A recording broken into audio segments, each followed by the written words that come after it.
Chapter 22 Chemical Coordination and Integration. In the previous video, we were discussing about hormones and its physical and chemical properties. Let us quickly recall what we have already studied in the previous video. Hormones are biogenic in nature. Hormones को biogenic इसलिए बोलते हैं क्योंकि ये endocrine glands से secrete होते हैं. Endocrine glands हमारी बॉडी में प्रेजेंट होती हैं अलग अलग जगहों पर और वो स्पेसिफिक हॉर्मोन्स सिक्रीट करते हैं स्पेसिफिक फंक्शन के लिए. फॉर एग्जाम्पल, हमारी बॉडी में कोई प्रोसेस चल रहा है या कोई रिएक्शन चल रहा है लेकिन उसका रेट बहुत धीरे है, वो रिएक्शन बहुत स्लो हो रहा है, तो हमको हॉर्मोन्स की ज़रूरत होती है उसके लिए.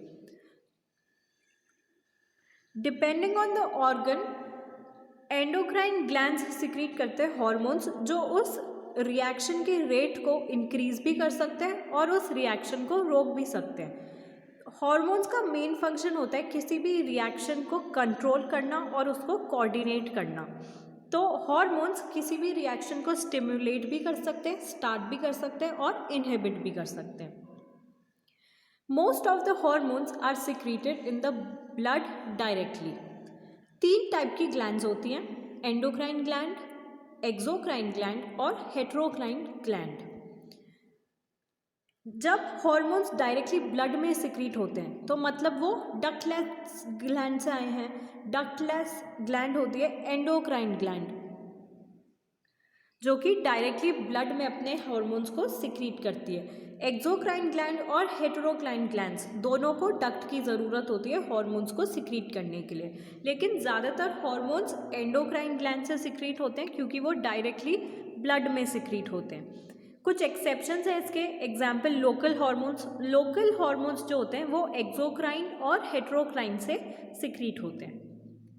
इसके अलावा हॉर्मोन्स का मॉलिक्यूलर वेट जो है वो बहुत कम होता है और ये लेस कॉन्सेंट्रेशन में ही रिक्वायर्ड होते हैं. फॉर एग्जाम्पल, किसी रिएक्शन में हॉर्मोन्स रिक्वायर्ड है तो ज़रूरी नहीं है कि बहुत ज़्यादा क्वांटिटी में चाहिए होंगे. एक छोटा सा अमाउंट भी हॉर्मोन्स का वर्क कर जाता है और वो रिएक्शन स्टिमुलेट या फिर इनहिबिट हो जाती है.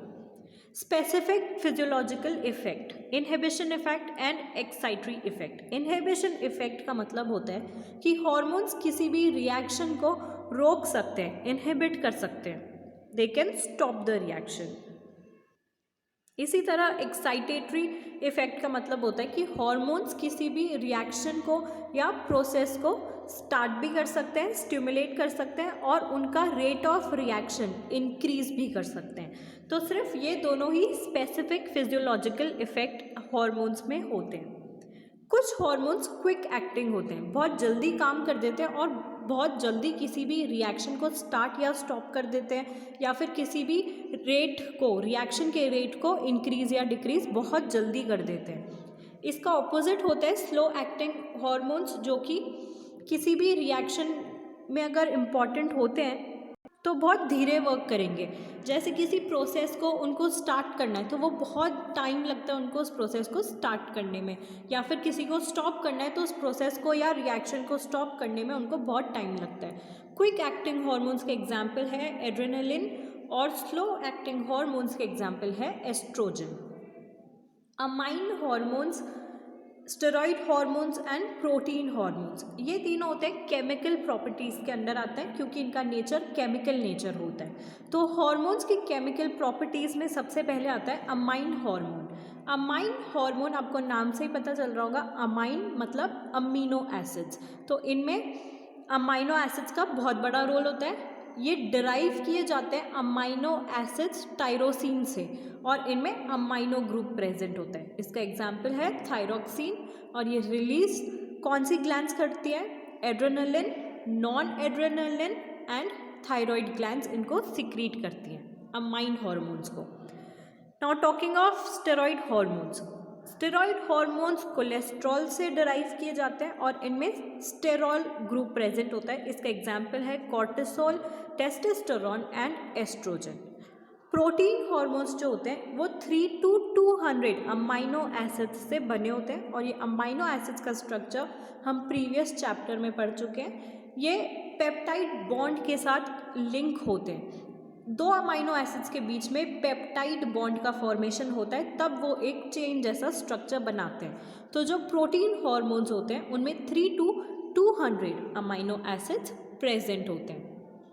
प्रोटीन हॉर्मोन्स में 3 कैटेगरीज होती हैं, proteinaceous hormones, long peptide hormones and short peptide hormones. तो अब हम इन तीनों कैटेगरीज को डिटेल में स्टडी करेंगे। फर्स्ट, प्रोटीनस हार्मोन, ये ग्लाइकोप्रोटीन होता है एक्चुअली में, ये कार्बोहाइड्रेट और प्रोटीन से मिलकर बनता है। इसके 2 एग्जाम्पल्स हैं, TSH that is thyroid stimulating hormone and FSH that is follicle stimulating hormone. Next category is long peptide hormones. Long peptide hormones नाम से ही समझ में आ रहा है, ये एक लंबी चेन से बनते हैं और वो चेन होती है अमाइनो एसिड्स की। इसके एग्जाम्पल है insulin. Okay, they are made up of long chain of amino acids and example is insulin. Next, short और स्मॉल चेन पेप्टाइड हॉर्मोन्स, ये भी नाम से समझ में आ रहा है, made up of short chain of amino acids. Amino acid की एक छोटी चेन से बनते हैं ये। इसके एग्जाम्पल्स हैं ऑक्सीटोसिन और ADH। Okay, so with this we are done with hormones. Now coming back to human endocrine system. Human body में जो एक्टिविटीज़ होती हैं उनको कंट्रोल और कोऑर्डिनेट करने का काम 2 सिस्टम्स का होता है। ये हमने चैप्टर के स्टार्टिंग में पढ़ा था। Nervous system and endocrine system. इस चैप्टर में हमको मेन फोकस करना है एंडोक्राइन सिस्टम पर। Endocrine system transmits chemical biological messengers impulses. यहाँ पर हम हॉर्मोन्स की बात कर रहे हैं, तो एंडोक्राइन सिस्टम में जो ग्लैंड्स प्रेजेंट होती है उनको हम बोलते हैं एंडोक्राइन ग्लैंड्स। एंडोक्राइन ग्लैंड का मेन फंक्शन ये होता है कि केमिकल मैसेंजर्स या बायोलॉजिकल मैसेंजर्स को ट्रांसमिट करे ऑर्गन्स तक। कौन सी एंडोक्राइन ग्लैंड कौन सा हार्मोन या कौन से केमिकल बायोलॉजिकल मैसेंजर्स ट्रांसमिट करते हैं, ये हम आगे इस चैप्टर में पढ़ेंगे।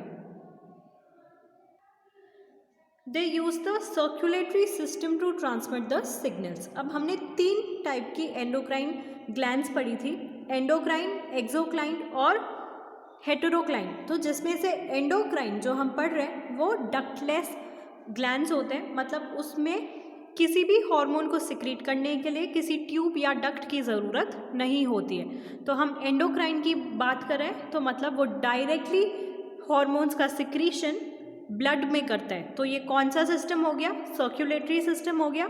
तो ये सिग्नल्स डायरेक्टली सर्कुलेटरी सिस्टम में ट्रांसमिट करता है। ठीक है, सेकेंड पॉइंट क्लियर है। लास्ट के जो 2 पॉइंट्स हैं वो एक्चुअल में एक दूसरे से कनेक्टेड है। इसके पहले हमने हॉर्मोन्स पढ़े थे और हमने हॉर्मोन्स में ये पढ़ा था कि हॉर्मोन्स ज़्यादा अमाउंट में ज़रूरी नहीं होते हैं। अगर किसी रिएक्शन को स्टिमुलेट करना है या इनहिबिट करना है तो हॉर्मोन्स की बहुत कम क्वांटिटी भी वर्क कर देती है। एंडोक्राइन ग्लैंड्स या एंडोक्राइन सिस्टम से जो हार्मोन सिक्रीट होते हैं उनका सिग्नल ट्रांसमिशन बहुत स्लो होता है, धीरे होता है, और जो इफ़ेक्ट होता है वो बहुत ज़्यादा होता है। भले ही सिग्नल धीरे आए लेकिन उनका इफ़ेक्ट प्रॉपर होता है। तो इसका यही मतलब है। एक्चुअल में ये हम हॉर्मोन्स के टॉपिक में डिटेल में स्टडी कर चुके हैं। ठीक है, एंडोक्राइन ग्लैंड समझ में आ गई। अब एंडोक्राइन ग्लैंड्स के अंदर हम 8 कैटेगरीज डिवाइड कर सकते हैं, namely pituitary gland, pineal gland, thyroid gland, parathyroid gland, thymus gland, adrenal gland, pancreas and gonads. Gonads में आ जाते हैं टेस्टिस और ओवरीज।